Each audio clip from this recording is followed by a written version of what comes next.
One of the things I hear most often is, oh, but I don't have anyone to practice with. I want to speak in English, but I don't have any English-speaking friends and I don't live in an English-speaking country. So what can I do? Well, stay with me as we discuss 5 ideas that you can put into action to build on your confidence and fluency in real life situations beyond your work life. Okay, so if you're ready, let's get started. If this is your first visit here, or if you've watched any of my previous videos and seen value in the content, then please click the subscribe button.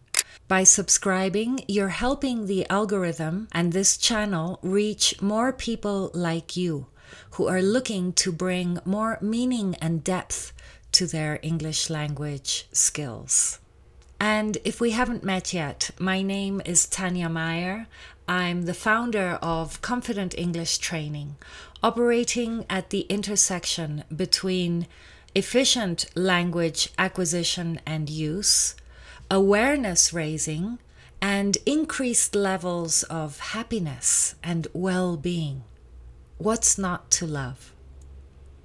I recently filmed a video on 5 habits you can develop to become a more independent learner, to develop your English skills on your own in a holistic way.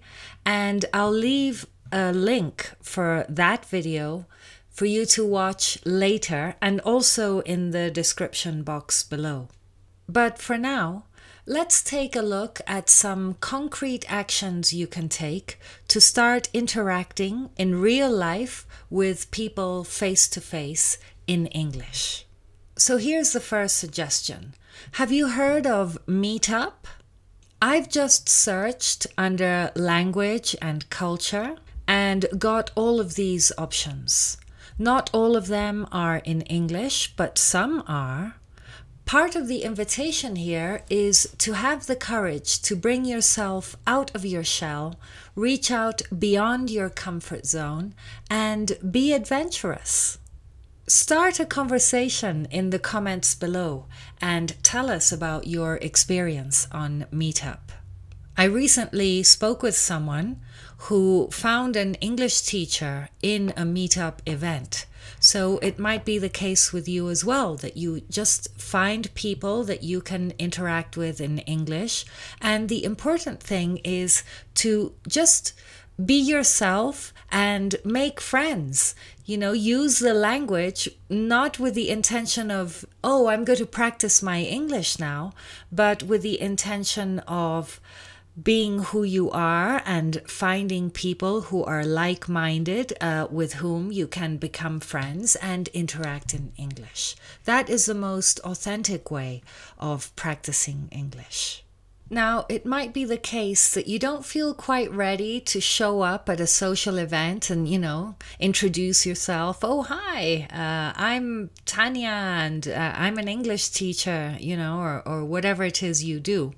And you'd rather take more of a backseat kind of approach. Then suggestion number 2 is to look for local activities and experiences on Airbnb in English. I have another video about an amazing experience I had through Airbnb, which I'll leave a link to here and also down in the description box for you to look at later. It really was an amazing day. But right now, I've just done a quick search here on my computer in Airbnb for local tours being offered in English. And I honestly think this is a great idea and suggest you check out what's happening in your area. And then when you find something interesting and within your budget, just decide to go. Your role will be much more passive than going to a meetup event because you are attending something that is organized by somebody else. And so, you can just sit back and kind of enjoy whatever the tour is Obviously, if it's in English, then you're going to be listening to English, but there will also be other people there, English speakers, that, as the day progresses, you might feel more comfortable and be able to approach them and ask them questions and just, make friends in a casual and relaxed and natural way. Okay, here's suggestion number 3. Have you ever heard of Toastmasters? It's an educational organization that teaches public speaking and leadership skills within a worldwide network of clubs. Now, you might be thinking, oh, I don't want to speak in public. And that's absolutely fine. You don't have to speak in public as soon as you join or even ever. But the reason why I'm suggesting Toastmasters is because there are international Toastmasters clubs in every big city. And so it's an opportunity for you to go and see what it's like and what happens. And it might be the golden opportunity you're looking for to become more confident as you speak with people. If you interact in English in your job and you feel awkward and you don't know what to say and, it's kind of embarrassing, then it's definitely worth going to a Toastmasters club, and because everybody is in the same boat as you, and just listening to others, connecting with people, making friends in a casual way, and being supportive as you listen to what others have to say. And then as you support others, then you will also receive that support when it's your turn, if you decide to speak. So being open and friendly and sociable is something that doesn't come naturally to many people. It's something that we need to practice and gain experience with. And it's also something that holds people back when it comes to English. Not so much their skills, not so much their ability to use English, but this feeling of shyness, of not having sufficient experience, of just talking with people in a setting that is unfamiliar, or talking with people that we don't know, speaking with strangers. Attending club meetings at Toastmasters is free, so you can attend as many clubs and as many meetings as you like until you find one that you feel comfortable in and you feel ready to participate. So I've made a little search here for Toastmasters International, Toastmasters in English, Mexico City, and this is the first option. I see that here in this venue, which is actually not that far from where I am, it's quite central. They meet on the 2nd and 4th Saturday of every month for 2.5 hours. And I can find more information here. So there are no restrictions. The club is open to all interested parties. Yes, there are other clubs in Mexico City that have different days and meeting times, but well, I could explore that too. And just find out a little bit more about this wonderful opportunity, if nothing else, to just go and listen. I'll leave a link to Toastmasters International in the description box below for you to do your own research and find one near you. Okay, tip number 4 is to join another international organization called Internations. Have you heard of this? It's an amazing organization. It also operates in hundreds of countries and in most cities.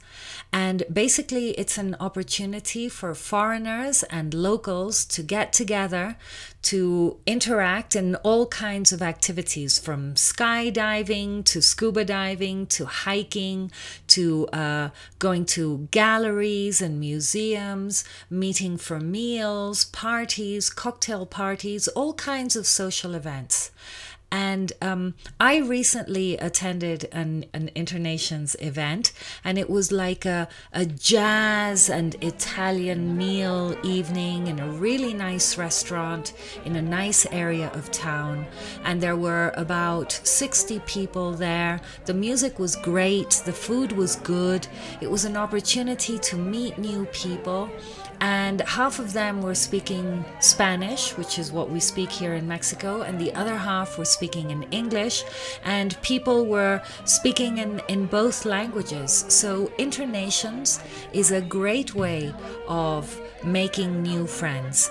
There are different types of membership. There are free memberships where you find out about like bigger events, and then you pay a modest membership fee to find out about more private events, or to find out about other members in the organization and see the profiles of people and, you know, like that kind of thing. But you can definitely join for free and see what events are being organized. And it does take, I mean, I see it. And I'm with you. I understand when we think, oh yeah, I'm going to go to this event, and then the time comes nearer, or it's time to go. Today is the day. And then you decide, oh no, I'm not going to go. But overcoming that shyness, you know, and really deciding, okay, well, I mean, I keep saying that I don't have anyone to speak English with, and here are some ideas where I could speak English in a safe environment and meet people who might be my future friends, might not be, but I don't lose anything by just, you know, getting myself ready and going out for the evening and deciding to have some fun in English wherever you might be. So tell me, have you ever attended a Toastmasters evening, or are you familiar with Internations, or have you been on a local experience or a tour in English on Airbnb? Let us know in the comments, what are your experiences? Or what is your experience? And do you have any other ideas for people wanting to practice English in non-English speaking countries? Put them in the comments below and start interacting with others. As soon as you comment, then that becomes a public comment and other people can see it. And if you comment something that people find useful, then they might respond to you. And, you know, YouTube is also an international English speaking, well, this channel is within an English speaking community. So it's another opportunity to get yourself out there, step out of your comfort zone and post a comment. I do read all the comments, by the way.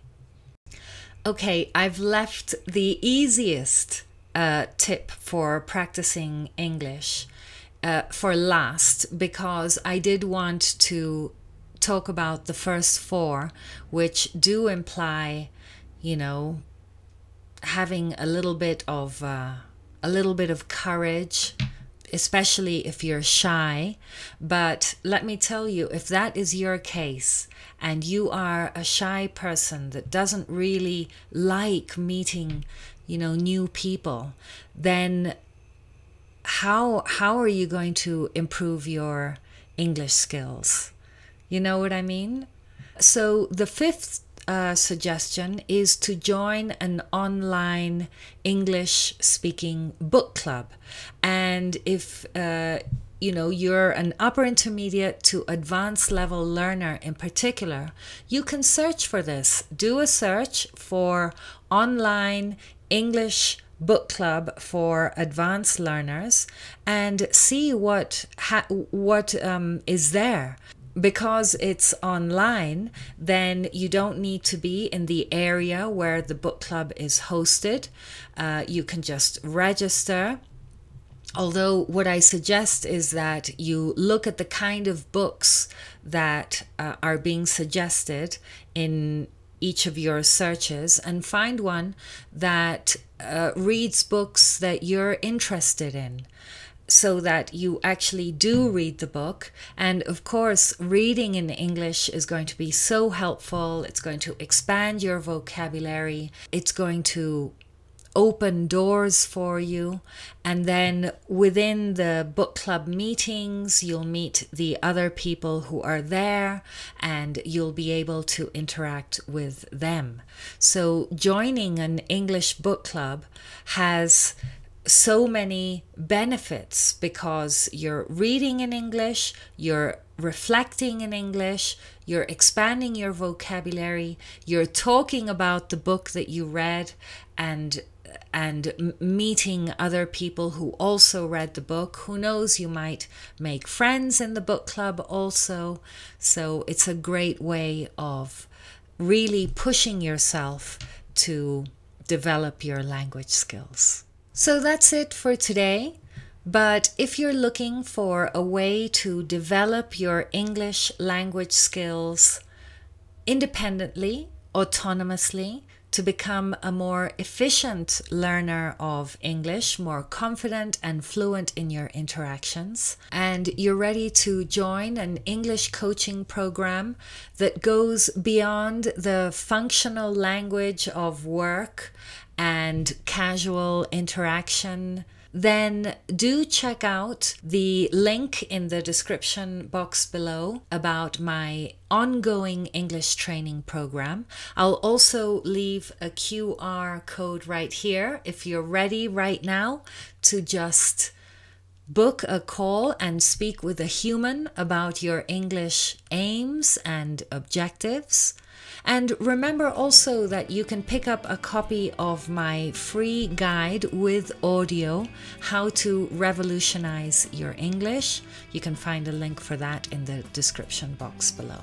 Remember to subscribe, like this video, give me a thumbs up, share it with your friends, and I'll see you in the next video. Take care until then. Bye for now.